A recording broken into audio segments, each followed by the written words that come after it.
Next question কি দিয়েছে চলো। আচ্ছা এবার দেখো এর অল্টারনেটিভ কোশ্চেন কি দিয়েছে, তড়িৎ ফ্লাক্স কাকে বলে এর মাত্রা লেখো। ঠিক আছে, তড়িৎ ফ্লাক্স কাকে বলে এর মাত্রা লেখো। দেখো তড়িৎ ফ্লাক্স আমরা প্রত্যেকেই জানি কি না, যদি একটা ইউনিট ক্রস সেকশন এরিয়া রয়েছে, সাপোজ এইখানে আমার সাপোজ একটা কিউ রয়েছে, ওকে কিউ রয়েছে, এবার তাকে আমি একটা ক্লোজ করলাম, এনক্লোজ করলাম, সাপোজ আমার বিভিন্ন রকম আমি এরকম একটা শেপ আমি ধরে নিতে পারি, যে কোনো একটা সিস্টেম। সাপোজ এই জায়গাটাকে তুমি ধরে নাও, এর একটা পুরোটা ক্ষেত্রফল হচ্ছে এস, পুরো ক্ষেত্রফলটা, কিন্তু তুমি এই একটা ছোট্ট অংশ ধরে নাও ডিএস ক্ষেত্রফল। এই ডিএস ক্ষেত্রফলের অভিমুখ কোন দিকে হবে, এটা থেকে লম্ব হবে। অবভিয়াসলি তোমরা জানো বা আগেও আমরা বলে এলাম যে ক্ষেত্র ভেক্টর সব সময় ওই ক্ষেত্রফল থেকে নরমাল টানতে হবে, তাই তো। এটা হচ্ছে ডিএস ক্ষেত্রফল। ক্লিয়ার। আবার আমরা ইলেকট্রিক ফিল্ড, এখানে প্লাস কিউ, তো তাহলে তড়িৎ বলরেখা পাস করবে, তাহলে তড়িৎ বলরেখা ধরে নিচ্ছি এই ডিএস ক্ষেত্রের মধ্য দিয়ে তড়িৎ বলরেখা যাচ্ছে ই। দেখো তড়িৎ বলরেখা যেদিকে যাবে সেদিকেই হচ্ছে তো ইলেকট্রিক ফিল্ড ডাইরেকশন, তার মানে এটাকে আমরা বলছি ইভি, মানে তড়িৎ ক্ষেত্র ভেক্টর, তড়িৎ ক্ষেত্র ভেক্টর। তাহলে এদের মধ্যবর্তী কোণ কত, থিটা। আমরা ধরে নিচ্ছি, কনসিডার করছি তড়িৎ ক্ষেত্র ভেক্টর এবং যে ক্ষেত্র ভেক্টরটা রয়েছে তড়িৎ ক্ষেত্র এবং ক্ষেত্র ভেক্টর, তাদের মধ্যবর্তী কোণ থিটা। তাহলে আমরা কি বলবো যে এই ক্ষেত্রফলের মধ্য দিয়ে অতিক্রান্ত তড়িৎ ফ্লাক্স কত হবে না, ফাই ইকুয়াল টু আমরা বলবো electric field dot product DS, ক্ষেত্র ভেক্টরের মধ্যে ডট প্রোডাক্ট। এবার দেখো একটা এলিমেন্টারি আমরা ধরেছি, একটা স্মল অংশের জন্য ধরেছি, ওই জন্য পুরো অংশের জন্য ধরতে হলে আমাকে কি করতে হবে না, একটা ইন্টিগ্রেশন করে দিতে হবে, তাই তো। ইন্টিগ্রেশন করলেই আমরা পেয়ে যাবো। ইন্টিগ্রেশন আমরা এখানে সারফেস যেহেতু ওই জন্য এস আমরা রিপ্রেজেন্ট করেছি, ঠিক আছে। তার মানে এখানে লিখতে পারি কি আমরা যে ই ডিএস ইনটু cos থিটা, কেন মধ্যবর্তী কোণ কত ধরেছি আমরা, থিটা। এবার দেখো যেরকম তোমাকে শেপ বলবে সেরকম তোমাকে ডিএস বের করতে হবে, ঠিক আছে। যেরকম শেপ বলবে, তোমার ক্ষেত্রফল যদি গোলক দিয়ে দেয় তাহলে 4πr² লিখবে, ঠিক আছে। বা বিভিন্ন শেপ তোমাকে যেরকম দেবে তোমাকে সেরকম কাউন্ট করতে হবে, কেমন, বা সেরকম লিখতে হবে। এটি হচ্ছে তড়িৎ ফ্লাক্স। এবার তোমরা ডেফিনেশনে কি লিখবে, তোমরা লিখবে কোন একটা একক ক্ষেত্রফলের মধ্য দিয়ে অতিক্রান্ত তড়িৎ বলরেখার সংখ্যাকে বলা হয় তড়িৎ ফ্লাক্স। কি বলবে না, একটা একক ক্ষেত্রফল রয়েছে, সাপোজ তুমি ধরে নাও এইটা তোমার একটা ক্ষেত্রফল রয়েছে, ঠিক আছে। এই ক্ষেত্রফলের মধ্য দিয়ে, এই একক ক্ষেত্রফলের মধ্য দিয়ে অতিক্রান্ত বলরেখার সংখ্যাকে, তড়িৎ বলরেখার সংখ্যাকে, কত সংখ্যক বলরেখা পাস করছে, মানে এরকম একটা, দুটো, তিনটা, চারটা, পাঁচটা, এরকম করে, ঠিক আছে। তাহলে একক ক্ষেত্রফলের মধ্য দিয়ে কত বলরেখা যাচ্ছে সেই বলরেখার সংখ্যাকেই আমরা বলছি তড়িৎ ফ্লাক্স, ওকে। তাহলে কোন ক্ষেত্রফলের মধ্য দিয়ে অতিক্রান্ত বলরেখার সংখ্যাকে, তড়িৎ বলরেখার সংখ্যাকে বলছি তড়িৎ ফ্লাক্স। ক্লিয়ার, ওকে। আবার তার এবার ম্যাথমেটিক্যাল ফর্মুলাতে এটা কিন্তু লিখে আসবে, এই ছবি আঁকবে এবং এটা তোমরা লিখে আসবে, হয় এটা না হয় এটা, ঠিক আছে। এটা হচ্ছে তার ম্যাথমেটিক্যাল ফর্মেশন। ক্লিয়ার, বেশ। এবার মাত্রা বলেছে, তাহলে আমরা এককটাও জেনে নিই। মাত্রা আর একক তোমরা বুঝতেই পারছো, প্যারালালি। তার মানে দেখো এখানে ফ্লাক্স, তাই তো। ফ্লাক্সের একক কি হয় বলো তো,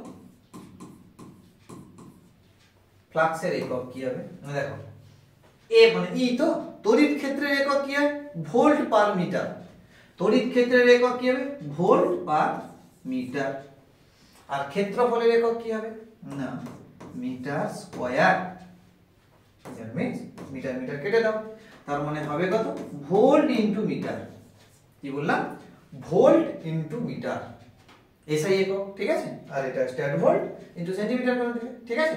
একটা ইউনিট তোমার মাথায় রাখলেই হবে, এটা হচ্ছে এসআই একক, ওকে। মেন। এবার আমরা মেনে যাব মাত্রা, তাই তো। চলো তাহলে মাত্রা কি হবে। আচ্ছা আমি আর একটা পেজ নিয়ে নিই বাবু। তাহলে ফাই এর মাত্রা,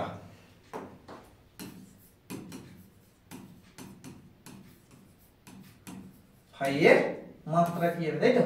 দেখো ফাই সমান কি বললাম, ই, মানে আমি যদি ডাইমেনশনালি লিখি, ঠিক আছে, কোনো এখানে ডট প্রোডাক্ট কিছু দেব না, ইনটু এরিয়া, তাই তো, একটা এরিয়াকে আমি এ দ্বারা রিপ্রেজেন্ট করছি, ঠিক আছে। চলো আবার আমরা একটু আগে পড়ে এসেছি তড়িৎ বল সমান কি হয়, কিউ ইনটু ই হয় না, কি না, আধান এটা ইনটু ই হবে, বাস।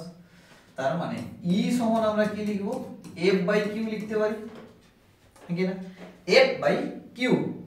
আবার কিউ সমান দেখো আই সমান আমার কিউটি, কেন, তড়িৎ প্রবাহ বা কারেন্ট সমান একক সময় কতটা আধান যাচ্ছে, তাই তো। তাহলে কিউ ইকুয়াল টু আমরা কি আই ইনটু টি লিখতে পারি। তার মানে F equal to I into টি, মানে কিউ এর জায়গায় সরি এফ বাই কিউ এর জায়গায় এটা লিখতে পারি আমি আই টি, বাস। এখানে এবার চলে আসবো, তাহলে F by I into T, into তো এরিয়া একটা রয়েছে। এবার তুমি বলো বলের মাত্রা কত, বলের মাত্রা প্রত্যেকেই জানো, ক্লাস 9 থেকে শিখে এসছো না, এম এল টি মাইনাস 2, এটা হচ্ছে বলের মাত্রা। আবার এরিয়া কত হচ্ছে, এল স্কয়ার হয়, এরিয়া কত হবে না, এল স্কয়ার হবে, মানে ক্ষেত্রফল। আর আইটিটা তো এটা তো ফান্ডামেন্টাল ইউনিট, আরে এটা হ্যাঁ, তার মানে কত দেখো, এল কিউব হয়ে যাচ্ছে, তার মানে হবে কত, এম এল কিউব, এল কিউব, আচ্ছা টি মাইনাস 3, আচ্ছা একটা উপরে উঠবে, টি মাইনাস 3 আই মাইনাস 1, এটা হচ্ছে তড়িৎ ফ্লাক্সের মাত্রা, তড়িৎ ফ্লাক্সের মাত্রা। তাহলে ফাই এর মাত্রা কত হবে, আর বারে বারে বলছি থার্ড ব্র্যাকেটটা অতি অবশ্যই দেবে, এই ভুলটা করবে না, কেমন, কারণ তোমাদের ক্লাস 12 এ এসে তোমাদের এইটা যদি থার্ড ব্র্যাকেট না দাও এটা আনএক্সপেক্টেড, কেমন, ভালো কথা। তার মানে এটাই হচ্ছে তোমার তড়িৎ ফ্লাক্সের মাত্রা, ওকে, কেমন।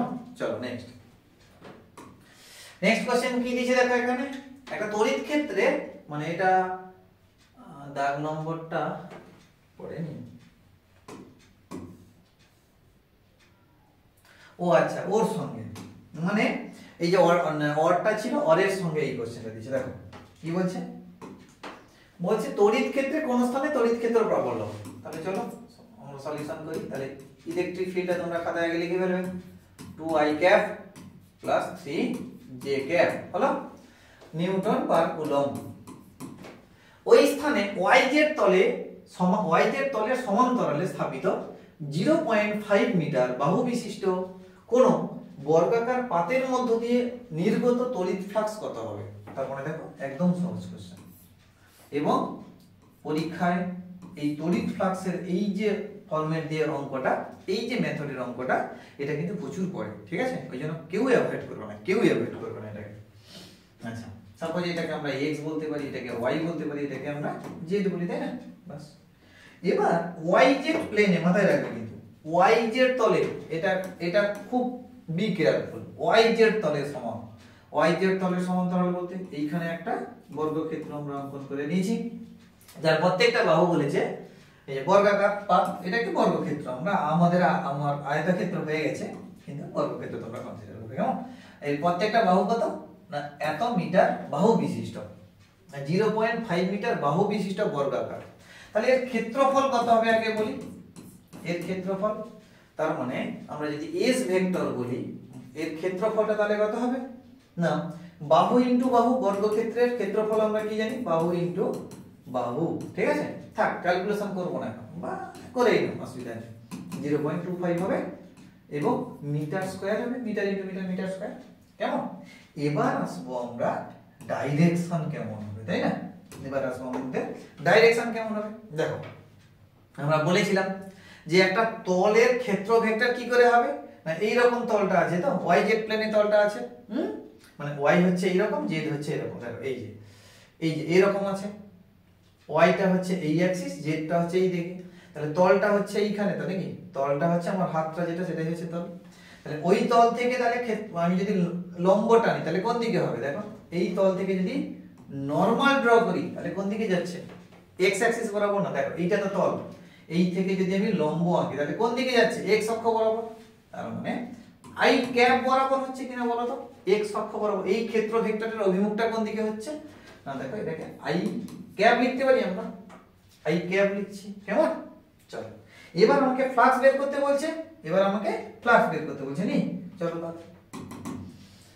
তাহলে আমরা দেখো একটু আগে করে এলাম, electric field dot S vector, তার মানে ডট প্রোডাক্ট করে দাও, তার মানে দেখো 2i cap plus 3j cap dot S vector, তাহলে এস টা কত 0.25 ইনটু দেখো i ক্যাপ হচ্ছে x অক্ষ বরাবর, যেহেতু আচ্ছা আমরা ডট প্রোডাক্টের নিয়ম জানি, শুধু নিজের সঙ্গে ডট হয়, i এর সঙ্গে i ডট হবে, দিলে 1 হয়, আর না হলে j এর সঙ্গে i ডট করলে 0 হয়, তাহলে শুধুমাত্র i এর সঙ্গে i হচ্ছে, তাহলে 2 ইনটু 0.25, ঠিক আছে, 2 ইনটু 0.25, তার মানে এটা হচ্ছে কত 0.5 হয়ে যাবে, হ্যাঁ কি না, তার মানে 25 তে 50, হ্যাঁ 0.5, এটা তাহলে কত হবে না, আচ্ছা এটা নিউটন পার কুলম্বে দিয়েছে তো, তার মানে চলো নিউটন পার তো কুলম আছে থাক, ইনটু তাহলে মিটার স্কয়ার, ঠিক আছে, মানে ফ্লাক্সের একক তোমাকে এটা লিখবে, কেন, যেহেতু তোমাকে এখানে ইউনিট সে কিন্তু নির্দিষ্ট রূপে তোমাকে দিয়ে দিয়েছে, মানে ভোল্ট পার মিটার, ইলেকট্রিক ফিল্ডটাকে আমরা ভোল্ট পার মিটার লিখতে পারি, কিন্তু এখানে ভোল্ট পার মিটার এককে দেয়নি, বলা হয়েছে নিউটন পার কুলম এককে, অসুবিধা নেই, আমরা লিখবো কি তাহলে, আমরা ফাইটাকে তাহলে কত তড়িৎ ফ্লাক্স, এই ক্ষেত্রফলের মধ্যে দিয়ে তড়িৎ ফ্লাক্স কত লিখতে হবে না 0.5 newton metre square coulomb minus 1, okay, এটা হচ্ছে এই ক্ষেত্রফলের মধ্যে দিয়ে এই এত পরিমাণ ফ্লাক্স লিংকড হবে, কেমন, চলো নেক্সট কোশ্চেন কি দিয়েছে চলো দেখি, আচ্ছা 9 টাকে কোশ্চেন দিয়েছে, দেখো কোন সমান্তরাল পাত ধারকের পাতদ্বয়ের মধ্যবর্তী স্থানে কে পরাবৈদ্যুতিক মাধ্যম দ্বারা পূর্ণ, এর ধারকত্বের রাশিমালা নির্ণয় করো, পাত দুটির প্রত্যেক পাতের ক্ষেত্রফল দ্বিগুণ এবং তাদের মধ্যে দূরত্ব অর্ধেক করা হলে তাতে সঞ্চিত তড়িৎ শক্তির কিরূপ পরিবর্তন হবে,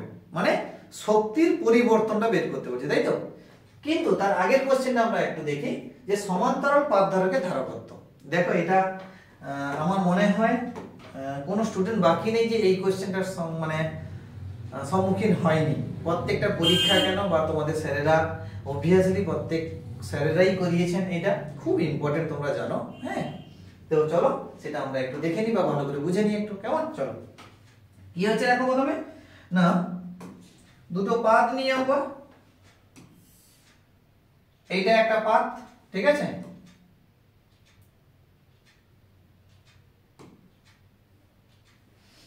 আবার একটা অ্যানাদার পাত, একটা না,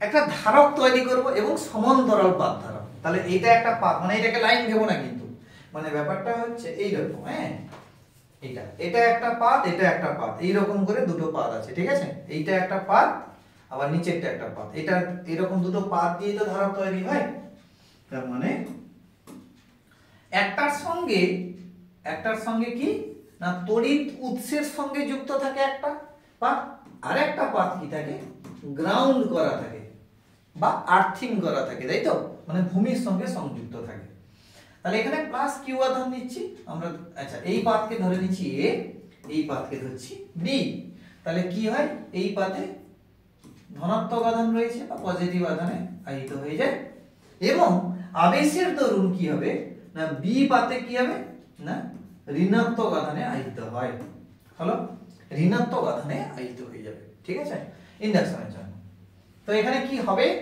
দেখো, তাহলে তড়িৎ বলরেখার ফর্মুলা আমরা জানি, ধনাত্মক আধান থেকে বা পজিটিভ চার্জ থেকে বলরেখা তৈরি হবে এবং দেখো নেগেটিভ চার্জে গিয়ে শেষ হয়, তার মানে চলে আসে বলরেখাগুলো আমরা আঁকি প্লাস টু মাইনাস, নাকি প্লাস টু মাইনাস, এইদিকে বলরেখাগুলো যায় না, এবার এরকমও কিছু বলরেখা চলে আসে, এরকমও কিছু বলরেখা চলে আসে, কেমন, আচ্ছা এবার আমরা আসবো দুটো পাতের মধ্যে ডিসটেন্স আমরা ধরে নিচ্ছি, এই যে দুটো পাত রয়েছে তাদের মধ্যে সেপারেটিং ডিসটেন্স হচ্ছে d এবং প্রতিটি পাতের ক্ষেত্রফল হচ্ছে আলফা, আমরা আলফা কনসিডার করছি, কেমন, এবং দুটো পাতের মাঝে কত কে পরাবৈদ্যুতিক মাধ্যম রয়েছে।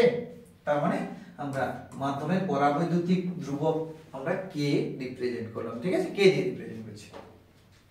এবার কি হবে দেখো এখানে না, এই মাঝ বরাবর কোনো একটা জায়গায়, পি পয়েন্ট ধরে নিচ্ছি, এই পি বিন্দু, এই পি বিন্দুতে তাহলে কি হবে, তড়িৎ ক্ষেত্র কত হবে এটা বের করতে হবে। আমরা বলেছিলাম আগের আমরা ইকুয়েশনে বলেছি, চোখটা বন্ধ করে আগে এখানে +1 চার্জ বসাবে, +1 চার্জ তুমি বসিয়ে দাও, এখানে +1 চার্জ তুমি বসিয়ে দিয়েছো। তাহলে এখানে কি হবে দেখো, এই প্লাস প্লেটটা +1 কে কি করবে, এদিকে রিপেল করে সরাবে, তাহলে এদিকে ইলেকট্রিক ফিল্ডটা কোন দিকে হবে, নিচের দিকে। আবার মাইনাস প্লেট রয়েছে, তো মাইনাস প্লেট প্লাস কে কি করবে, অ্যাট্রাকশন করছে তার নিজের দিকে, তাহলে মাইনাস প্লেটটা কি করবে, তার নিজের দিকে অ্যাট্রাকশন করছে। ওই জন্য দেখো E2টা মানে সেকেন্ড পাতের জন্য ইলেকট্রিক ফিল্ডটাও কি হবে দেখো নিচের দিকে হবে না, কেন, এটা তো নেগেটিভ প্লেট, এই প্লাস কে কি করবে নিচের দিকে টানছে, তার মানে দুটো ইলেকট্রিক ফিল্ড কি হবে একই দিকে কাজ করবে, মানে এ থেকে বি দিকে। কি বললাম বুঝতে পেরেছো? আচ্ছা তোমরা এগুলো কনসিডার করে নেবে, ঠিক আছে, আমি তাও লিখে দিচ্ছি একটু। ধরি দুটি পাতের ক্ষেত্রফল, দুটি পাতের মানে প্রতিটির ক্ষেত্রফল, ঠিক আছে, দুটি পাতের প্রতিটির ক্ষেত্রফল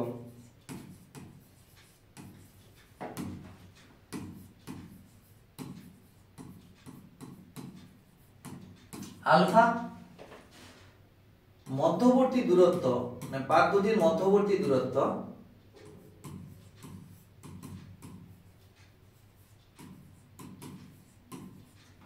হলো ডি, কেমন। এবার আমরা বলছি এই পি বিন্দুতে চলে আসো, পি বিন্দুতে, আচ্ছা এ পাতের জন্য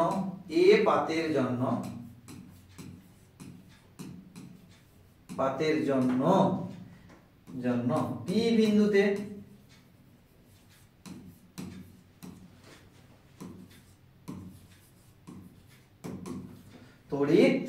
তড়িৎ ক্ষেত্র প্রাবল্য কত হবে, তাই তো, মানে এ প্লেটের জন্য পি বিন্দুতে তড়িৎ ক্ষেত্র প্রাবল্য কত হবে। দেখো এটা একদম ডাইরেক্ট ফর্ম বসাবো, তোমরা গাউসের উপপাদ্যের 3 নম্বর বা 4 নম্বর অ্যাপ্লিকেশন, সম্ভবত 3 নম্বর অ্যাপ্লিকেশন তোমরা পড়েছো, যে একটা কন্ডাক্টিং প্লেট বা পরিবাহী পাত রয়েছে, তার নিয়ার অ্যাবাউটে, তার সন্নিকটে কোনো বিন্দুতে তড়িৎ ক্ষেত্র প্রাবল্য কত হয়। তোমরা গাউসের উপপাদ্যে পড়েছো, এরকম একটা সারফেস ছিল, ঠিক আছে, মানে এটাকে চার্জ করা ছিল, ঠিক আছে, তোমরা কি করেছিলে, এরকম একটা গাউসীয় চোঙ তোমরা কনসিডার করেছিলে, তার নিয়ার অ্যাবাউটে কোনো একটা পয়েন্টে, এখানে পি ধরা হয়েছিল, এখানে পি প্রাইম ধরা হয়েছিল, তার নিয়ার অ্যাবাউটে কোনো একটা পয়েন্টে তড়িৎ ক্ষেত্রের ফর্মুলা ই সমান তোমরা কি বলেছিলে, যে ই ইকুয়াল টু সিগমাটা কি না, এই তলের সারফেস চার্জ ডেনসিটি মানে তলমাত্রিক ঘনত্ব, এই তলের যে আধান যে কতটা সঞ্চিত রয়েছে একক ক্ষেত্রফলের মধ্যে কতটা আধান সঞ্চিত হয়েছে, এই সিগমাকে বলবে পাতের তলমাত্রিক ঘনত্ব,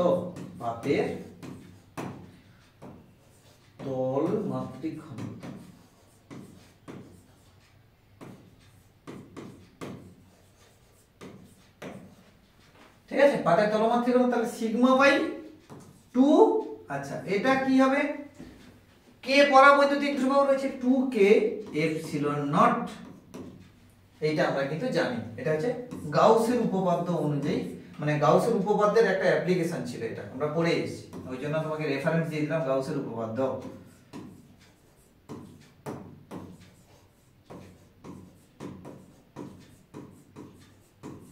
গাউসের উপপাদ্য থেকে কিন্তু আমরা এটা জানি। আচ্ছা এটা এবার এটা ইকুয়েশন তোমরা একটা রেডি করো,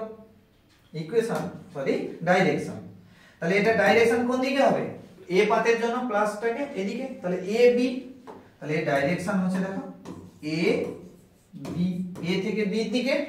আবার ঠিক উল্টো কেস করব, বি পাতের জন্য পি বিন্দুতে তড়িৎ ক্ষেত্র, বি পাতের জন্য ডট ডট দিয়ে চলে যাবে, ঠিক আছে, পি বিন্দুতে তড়িৎ ক্ষেত্র পাবো। তার মানে আচ্ছা এটা E1 দেওয়া হয়নি, প্রথমটার জন্য E1 এবং বি পাতের জন্য ধরে নিচ্ছি E2।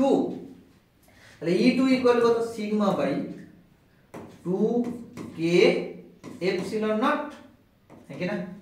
এটাও তো সেম, কিন্তু ডাইরেকশন হবে কি না, এটারও একই ডাইরেকশন, মাইনাস প্লেট প্লাস 1টাকে নিচের দিকে টানছে, মানে তার নিচের দিকে টানছে, তার মানে A টু বি ডাইরেকশন। কেমন? তাহলে পি বিন্দুতে তড়িৎ ক্ষেত্র প্রবল কত হবে মোট, না E1 প্লাস E2, গল্প শেষ। চলো, তার মানে ই নিট বা লব্ধি তড়িৎ ক্ষেত্র প্রবল, তাহলে E1 প্লাস কত হবে E2, দ্যাট মিন্স দুটো ইকুয়েশনকে অ্যাড করে দাও। তার মানে সিগমা দুটোকে অ্যাড করলে কি হবে, আমি ডাইরেক্ট লিখছি, 2 তো থাকবেই না, k ইনটু এপসিলন নট হবে। এটাকে ইকুয়েশন নাম্বারটা তোমরা আগে থেকে হয়তো ইকুয়েশন নাম্বার দেওয়া উচিত, কিন্তু তোমরা এখানে দিয়ে দাও, ঠিক আছে। ই নিট সমান কত হবে, বা লব্ধি তড়িৎ ক্ষেত্র প্রবল পি বিন্দুতে লব্ধি তড়িৎ ক্ষেত্র প্রবল কত, সিগমা বাই k এপসিলন। ওকে, আচ্ছা আবার আমরা কি জানি, বা আমরা বলছি, ধরি দুটো পাতের মধ্যে বিভবের পার্থক্য কত, ভি কনসিডার করছি। ধরি দুটি পাতের মধ্যে বিভব পার্থক্য হচ্ছে ভি, ধরি দুটি পাতের মধ্যে বিভব পার্থক্য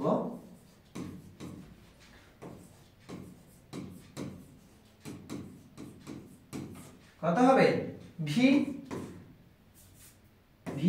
আচ্ছা ভির সঙ্গে ইর একটা সম্পর্ক আমরা পড়ে এসেছি না, আমি শুধু ডাইমেনশন নেব, সরি ম্যাগনিটিউড নেব, কেমন? তাহলে ভি আর ই আমরা আজকেই অঙ্ক করে এসেছি, E equal to minus of dV dx, তাই তো, এরকম একটা ব্যাপার ছিল।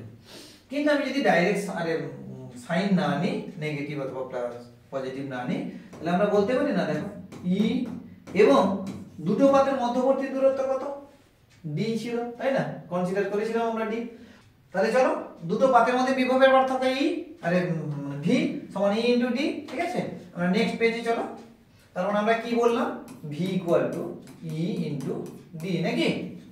তার মানে ইলেকট্রিক ফিল্ডের ভ্যালু তো আমরা জানি, একটু আগে পড়লাম, sigma by K epsilon naught into তার কত ডি। থাক, এবার পাত দুটির মধ্যে ধারকত্ব কত, না ধারকত্ব সমান, তাহলে ধারকত্ব সমান কত হবে, না C equal to Q by V. কেন, টোটাল পাতটাকে কত কিউ আধানে আহিত করেছিল, তার মানে কিউ বাই ভি করছি। চলো, তার মানে C equal to Q by V. তার মানে কিউ আবার কত, দেখো একটা পাতের মধ্যে কিউ আধান রয়েছে তো, নাকি? একটা পাতের মধ্যে কিউ আধান রয়েছে, তার মানে এই যে তলটা যে পাতটা রয়েছে, এই পাতে তার মানে সিগমা কত, তলমাত্রিক ঘনত্ব আমরা বলেছিলাম, সিগমা হচ্ছে পাতের তলমাত্রিক ঘনত্ব, মানে কি কিউ বাই আলফা। কি গো, তার প্রস্থচ্ছেদের ক্ষেত্রফল, একক ক্ষেত্রফলের আধান কি বলছি তো আমরা, তলমাত্রিক ঘনত্ব, তার মানে কিউ জায়গায় আমরা কি দিব, sigma into alpha, sigma into alpha. আলফাটা হচ্ছে পাতের ক্ষেত্রফল আর সিগমাটা হচ্ছে তলমাত্রিক ঘনত্ব। আর ভির মানটা কত, না সিগমা ইনটু ডি, উপরে উঠে চলে যাবে কে, কে ইনটু এপসিলন নট, তার মানে সিগমা সিগমা কেটে যাবে, তার মানে দেখো সি সমান কত হচ্ছে, না K epsilon naught alpha by D. Most important formula, বারে বারে বলছি, এটা প্রত্যেককেই করে যাবে, খুব ইম্পর্টেন্ট। সমান্তরাল পাত ধারকের ধারকত্ব নির্ণয় করো, খুব ইম্পর্টেন্ট, খুব হলো। তার মানে সমান্তরাল পাত ধারকের ধারকত্ব কত হলো, C equal to K epsilon naught alpha by D, K epsilon naught alpha by D. কেমন? চলো, এটা হচ্ছে আমার দুটো পাতের মধ্যে কতটা ধারকত্ব রয়েছে, ঠিক আছে। তাহলে কোশ্চেনটা কি ছিল, চলো একবার দেখে নিই। তাহলে দেখো পাত দুটিকে কে পরাবৈদ্যুতিক মাধ্যম দ্বারা পূর্ণ করা হয়েছে, এর ধারকত্বের রাশিমালা নির্ণয় করো। আমার হয়ে গেছে। এবার বলছি পাত দুটির প্রত্যেকটি পাতের ক্ষেত্রফলকে দ্বিগুণ করব এবং তাদের মধ্যবর্তী দূরত্বকে অর্ধেক করলে তাতে সঞ্চিত তড়িৎ শক্তির কিরূপ পরিবর্তন হবে, তাই তো? সঞ্চিত মানে শক্তির কিরূপ পরিবর্তন হবে। চলো আচ্ছা আর একটা পেজে নিলাম। আরে চলো আচ্ছা একদম মানে ফার্স্ট কন্ডিশনে কি বলছে না, ফার্স্ট কন্ডিশনে না আগে শক্তিটা আমরা বের করব। তাহলে ধারকে সঞ্চিত শক্তি, ধারকে সঞ্চিত শক্তি, তাই তো? কত হবে না ই সমান কি লিখতে পারি, কোন ফর্মুলা না half of Q square by C, এই ফর্মুলাতে চলে যাও। একই ব্যাপার, তোমার যে কোনো ফর্মুলা তুমি বসাতে পারো, ঠিক আছে? আচ্ছা তাহলে half of Q square by C formula আমি ধরলাম, তার মানে হাফ থাক। আচ্ছা কিউ, কিউ কে আমরা একটু আগে বললাম কত, সিগমা ইনটু আলফা, ঠিক আছে? কেন বললাম না পাতের তলমাত্রিক ঘনত্ব তাহলে কত, কিউ বাই আলফা, তো নাকি একক ক্ষেত্রফলের মধ্য দিয়ে বা একক ক্ষেত্রফলে কতটা আধান সঞ্চিত আছে, তাই তো? তার মানে sigma equal Q by alpha বলছি। চলো এবার কিউ স্কয়ার বলে দিয়েছি বাই সি, সির মান একটু আগে লিখলাম কি না K epsilon naught alpha by হচ্ছে ডি, কি সমান্তরাল পাত ধারকে ধারা করতে, এটাই তো একটু আগে তো প্রমাণ করেছি, সমান কত হচ্ছে হাফ অফ ইনটু দেখো sigma square alpha square by K epsilon naught alpha, ডিটাকে উপরে তুলে নাও, হয়েছে?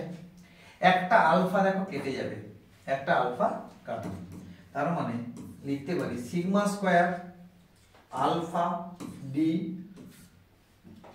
বাই 2k এপসিলন নট, এটা হচ্ছে এনার্জি। তাহলে এটা হচ্ছে কি শক্তির ফর্মুলা, মানে প্রথম ক্ষেত্রে যখন শুধু কে পরাবৈদ্যুতিক ধ্রুবক ছিল। এবার তোমাকে সেকেন্ড কন্ডিশনে তোমাকে কিন্তু দুটো কন্ডিশন দিয়েছে। এবার হচ্ছে সেকেন্ড কেসে দুটো কন্ডিশন দিয়েছে, বলছে যদি প্রত্যেকটা ধারকের প্রত্যেকটা পাতকে যদি দ্বিগুণ করা হয়, মানে আলফা প্রাইম এখন ধরে নাও সমান কত 2 আলফা, আলফা প্রাইম মানে 2 আলফা, আবার মধ্যবর্তী দূরত্বকে অর্ধেক করা হচ্ছে, মধ্যবর্তী দূরত্বটাকে তাহলে ডি প্রাইম ধরে নিচ্ছি, দুটো যে পাত ধরেছিলাম তার দূরত্বকে অর্ধেক করে দেওয়া হয়েছে এবং যে ক্ষেত্রফল ছিল তাকে দ্বিগুণ করে দেওয়া হয়েছে, ঠিক আছে? তাহলে তার এনার্জির পরিবর্তন কত হচ্ছে আমাকে দেখতে হবে। চলো আগে এনার্জিটা বের করি, তারপরে তার পরিবর্তন দেখব। তাহলে বর্তমান তাহলে ই প্রাইম দ্বিতীয় কন্ডিশনে, তাহলে তার এনার্জি কত হবে দেখো, ওই ফর্মুলাতে বসাবো সিগমা স্কয়ার, ঠিক আছে? সিগমা স্কয়ার ইনটু আলফা রয়েছে, দেখো সিগমা তো কনস্ট্যান্ট, তাই তো? সিগমা তো চেঞ্জ হবে না, কেন? তার ক্ষেত্রফল যেরকম বাড়বে আধানও সেরকম বাড়বে, তো ওই জন্য সিগমা কনস্ট্যান্ট, সেটা চেঞ্জ হবে না।